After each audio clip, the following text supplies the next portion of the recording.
World Cup 2026 penuh dengan kejutan. Pasukan yang kita expect easy lah, dia akan dapat easy win bila lawan dengan tim yang kecil-kecil ni. Tapi bila tengok result, lain pula yang jadinya tu. So guys, ini adalah senarai pasukan underdog yang banyak mengubah perjalanan World Cup 2026.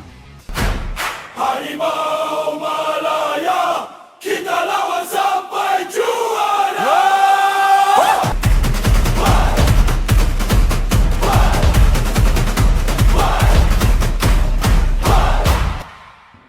Assalamualaikum dan salam sejahtera 12 gang.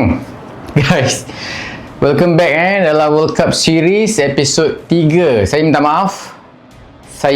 Aku minta maaf sangat sebab tak dapat nak keep update sebenarnya, disebabkan ada kerja hakiki yang saya perlu settlekan.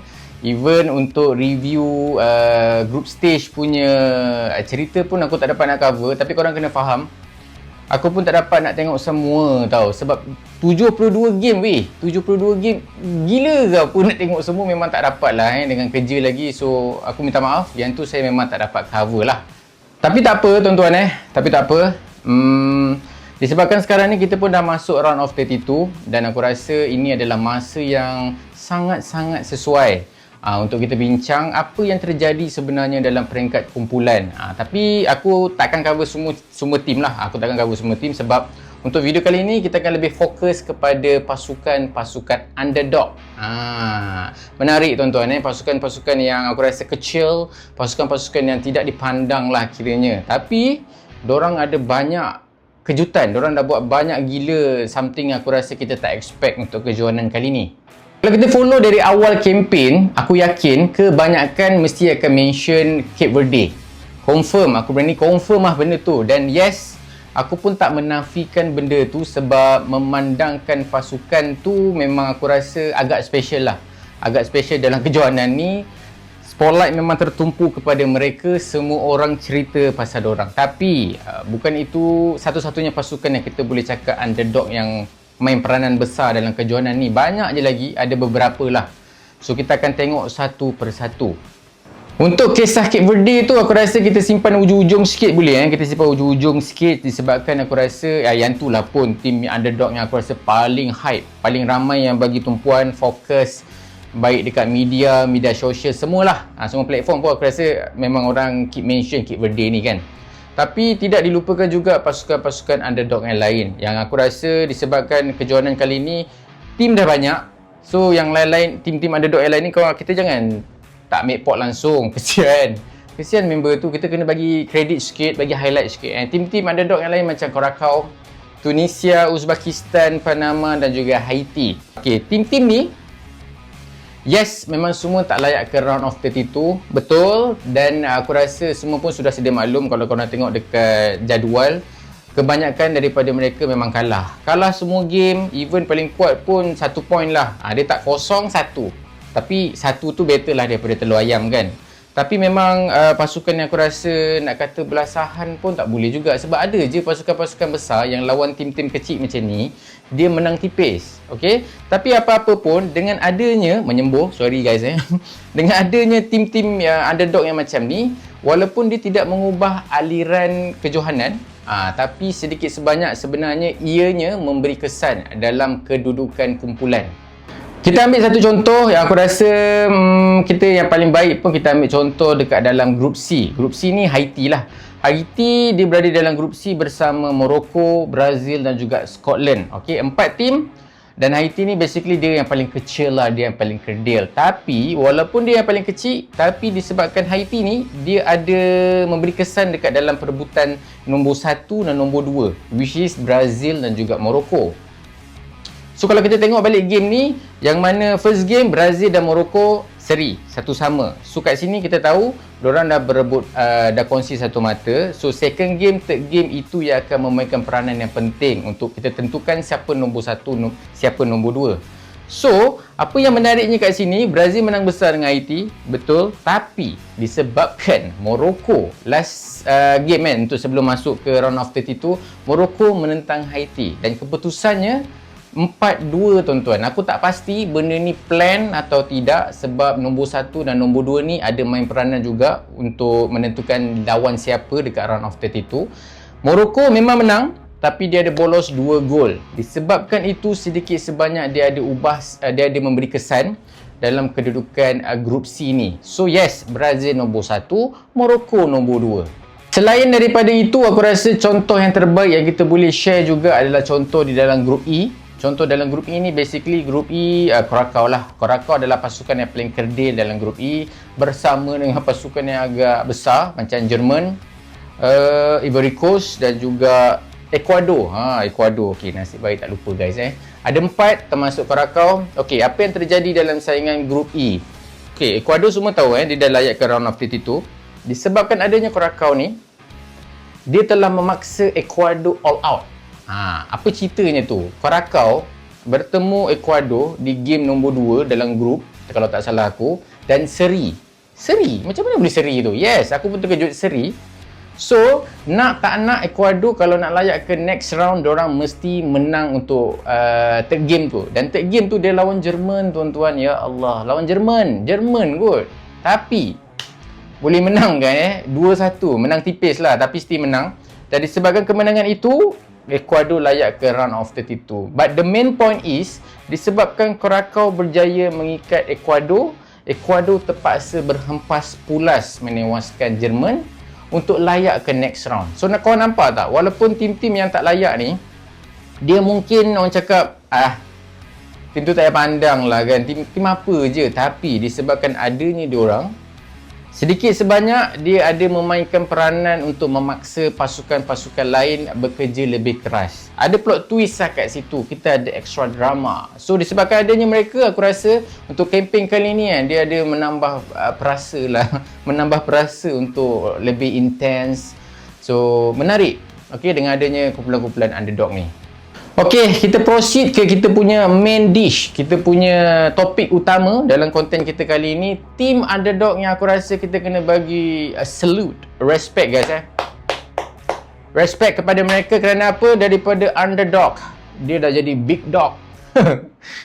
Nak kata dark horse pun tak boleh, nak kata giant killer pun aku rasa pun tak boleh. Cuma mungkin rezeki lah mungkin rezeki untuk tim-tim underdog ni mencipta sejarah buat pertama kalinya layak ke next round. Sebab aku rasa bukan senang guys bukan senang. 72 match, setiap kumpulan tu dia dah go through pelbagai intense punya game. Walaupun group stage, even sebelum start campaign ni ramai je yang cakap tak intense, tapi tak tu, agak intense sebenarnya sebab banyak gila keputusan-keputusan yang kita tak boleh predict. Dan bagi aku sejujurnya, walaupun pencapaian ini mungkin orang just cakap dia just layak ke next round je, bukannya sampai final. Tapi guys, korang kena faham, untuk tim yang kerdil macam ni, aku rasa besar lah. Okay, kita yang tengok ni pun, walaupun yelah kita bukan orang-orang, tapi kita tumpang gembira lah. Okay, sebab ada je tim-tim besar yang dah balik awal. Turki, Uruguay balik awal.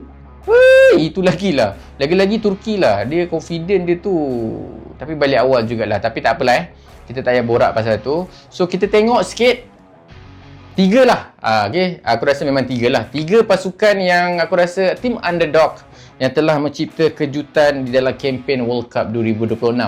Okay, tim yang pertama, Bosnia and Herzegovina. Tepuk sikit. Yes. Pasukan yang bersaing dalam grup B. So dalam grup B ni dia ada Switzerland, dia ada Qatar dan juga dia ada tuan rumah Canada. Okay, sorry tersasul. Game yang aku rasa amat-amat penting untuk Bosnia adalah ketika menentang Qatar, yang mana kemenangan 3-1 telah menyebabkan pasukan Qatar ni balik awal. Yes. Okay, bayangkan Qatar. Okay. Game tu tim Bosnia ni aku rasa memang deserve to win. Menyembur kali kedua, Position pun diorang pegang, dari segi attack pun aku rasa jauh lebih baik daripada pasukan Qatar. So Bosnia memang layak menang lah game tu. Dengan rekod keputusan di peringkat kumpulan, 1 menang, 1 seri, 1 kalah. So disebabkan keputusan ini telah membawa Bosnia layak ke round of 32. Agak mengejutkan sejujurnya. Untuk pasukan Bosnia ni, untuk pengetahuan korang, first time diorang join World Cup sebenarnya pada tahun 2014. Tapi masa tu diorang just sangkut terkandas di peringkat kumpulan sahaja. Okey, untuk tahun 2026 layak ke round of 32. Okey lah, dalam sejarah guys. Okey, untuk pasukan Bosnia aku rasa ini sejarah lah untuk mereka. Dan untuk info tambahan, FIFA ranking terkini untuk pasukan Bosnia ini adalah di tangga 61. Dan tim yang kedua, Democratic Republic of Congo, DR Congo, bukan Dr. Congo Saya pernah dengar itu tau, Dr. Congo. Macam mana tu Okey, salah satu pasukan yang aku rasa ramai je yang predict Congo ni dari mana datang ini sebab kalau kau tanya aku pun sebenarnya tak familiar sangat. Okey, bagi aku tim ni memang agak barulah. Cuma setelah aku tengok ada dah beberapa game yang aku tengok, even highlight pun aku rasa agak not bad. Terutamanya dari segi bertahan lah sejujurnya dari segi bertahan. Okey. Satu tim dengan Portugal, satu tim dengan Colombia dan juga Uzbekistan. Alright. Game lawan Portugal seri, game lawan Colombia kalah. Dua game ni kita boleh cakap memang kau-kau, diorang memang defend kau-kau punya defense. Passing pun tak lebih daripada 300 Memang kalau korang tengok stats pun tak lebih 300, 200 lebih je. So basically dari pergi kita punya imagination, kita dah boleh tahu lah diorang parking macam mana defend tu untuk game ni. Tapi disebabkan kemenangan di atas Uzbekistan 3-1, baru aku nampak the true colour of tim Congo ni, yang mana sebenarnya daripada pemerhatian saya cara diorang menyerang not bad juga. Cuma bila diorang jumpa tim-tim besar ni, aku rasa diorang memang mengubah taktikal lebih kepada bertahan. Tapi kalau berjumpa dengan sama level, diorang punya taktikal lebih balance lah. Okay, game tu pun interesting dan aku rasa diorang pun deserve to win lah. So kalau kita tengok keputusan di peringkat kumpulan, 1 seri, 1 kalah dan 1 menang. Keputusan yang aku rasa just nice. Semua ada, lengkap.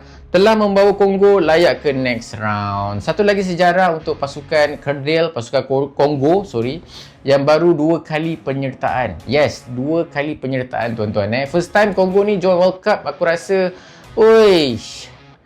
berpuluh tahun lepas. Even aku search kat wiki, sebab aku memang tak tahu. So aku search kat wiki 1974 1974, 52 tahun lepas. Oh my god. 2026 terus cipta rekod layak ke round of 32. Not bad kan? Okay. Untuk kedudukan FIFA ranking yang terkini, pasukan Congo menduduki di tangga 41. Dan tim yang ketiga, pasukan yang terakhir guys, pasukan Cape Verde. Come on. Woohoo! Yes, come on, yes sir.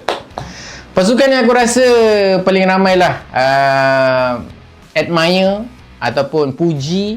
Even aku rasa tim ni memang mendapat tumpuan di semua liputan yang cover kisah pasal World Cup 2026 ni. Mana taknya tim yang banyak memberi kejutan lah. Okay, tim Cape Verde.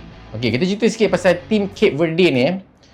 Untuk tim Cape Verde ni, aku rasa yang paling famous lah, yang paling banyak mendapat spotlight pada peringkat awal, goalkeeper Cape Verde ni, yang mana goalkeeper yang bukanlah muda, sudah berumur 40 dan bernama Vozinha. Okey, pemain yang aku rasa sangat-sangat dipuji, pemain yang betul-betul orang respect, puji, yang mana kita tengok media sosial dia yang follower sedikit tu tiba-tiba melambung tinggi. Okey, itu adalah kesan-kesan dia apa yang terjadi di dalam kempen di peringkat kumpulan ni. Itu hype dia yang orang bagi dekat Cape Verde ni. Taktikal yang dipertaruhkan ataupun kita cakap yang digunakan pasukan Cape Verde ni memang lebih kepada bertahan. Dan benda tu aku rasa common sense, kalau kita fikir pun logik lah guys. Tim underdog jumpa tim besar, takkanlah nak main open game kan, mestilah bertahan, confirm lah, memang defense lah. Dan itu aku rasa sangat-sangat membuahkan hasil kan, layak ke round next round, membuahkan hasil lah. Cape Verde berada di dalam grup H bersama Sepanyol, Uruguay dan juga Arab Saudi. So kita tahu di dalam grup H ni tim kuat sebenarnya. Aku rasa semua kuat dalam grup H ni. Tapi keputusan tanpa menang dan juga tanpa kalah, semua seri. Dan keputusan itu telah membawa Cape Verde layak ke next round. Kau faham tak? So maksudnya dia tak ada kalah tapi dia tak ada menang. Yes. So kat situ kita memang nampak begitu liatnya Cape Verde ni. Seperti mana yang aku bagi tahu korang tadi, kisah goalkeeper tadi tu, dia punya hype tu boom. Dia meletup selepas perlawanan pertama di mana Cape Verde berjaya seri dengan Spanyol. Cape Verde yang first time kan join World Cup, tiba-tiba boleh draw dengan Spain. So aku rasa benda tu memang orang ramai sangat-sangat mengagumi pasukan inilah, pasukan Kerdil ni. Okay, first time masuk World Cup seperti yang aku cakap tadi dan terus cipta sejarah. Tidak ada kalah dan layak ke round of 32. Tahniah Cape Verde. Untuk FIFA ranking terkini untuk pasukan Cape Verde ini adalah di tangga 64 dunia.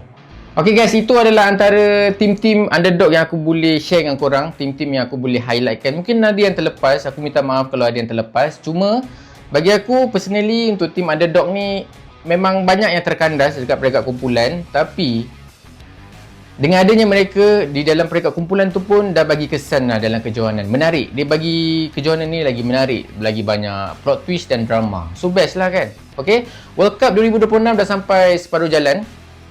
Dan aku harap selepas round of 32 dan ke atas ni banyak lagi benda-benda best lah yang jadi. Benda pun 4 tahun sekali. Okay, dengan permulaan kempen yang aku rasa banyak gila benda-benda yang tak best untuk kita baca, yang mana aku rasa semua pun setuju. World Cup 2026 ni, ya Allah, kecoh. Nak start tu pun, ya Allah, macam-macam benda yang tak best untuk kita dengar. So aku harap selepas ni daripada round of 32 sampai final tu yang best-best lah. So kita boleh ingat yang best tu je kan. Yang tak best tu harapnya lupalah kan. Okay, dan yang paling penting untuk round of 32 ni, tim-tim underdog yang layak ke pusingan seterusnya. Yang ni pendapat aku. So korang mungkin ada pendapat korang. Sejujurnya susah lah. Aku rasa susah diorang nak survive pun, sebab tim dah makin power. Tim-tim yang tinggal ni pun semua yang power-power besar-besar. So aku rasa kemungkinan besar diorang mungkin kalah lah. Mungkin kalah. Tapi still dah layak ke round of 32 ni bagi aku dah padu, dah cukup.